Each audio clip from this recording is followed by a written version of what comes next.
How dare you! Sige. Sampal na binigay ko sa'yo. Para yan sa sampal na binigay mo sa akin noon. At kung sasampalin mo ko ngayon, dalawang igaganti ko. Dahil ganito kami gumante. Ang mga cheap at mahirap na tulad ko. Kaya sige. Gusto mong subukan? Subukan mo. Subukan mo! Oh. Akala ko ba matapang ka? Parang nawala yata. Takot ka? Maletukada. Sige. Sige. Sabihin mo na lahat ng gusto mong sabihin tungkol sa akin. Cheap, mahirap, maledukada. At ikaw, ikaw na ang magaling. Ikaw na ang sosyal at mayaman.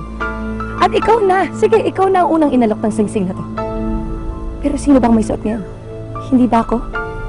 Kaya ang ibig sabihin lang ng Dina, ako ang papakasalan ni Kevin. Hindi ikaw. Akin na siya.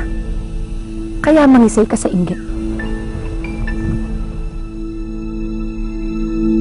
Ang taray! Oh my God, pang-teleserye ang dialogue. Hindi ko kineri, parang ganito nga yun nai-imagine ko na.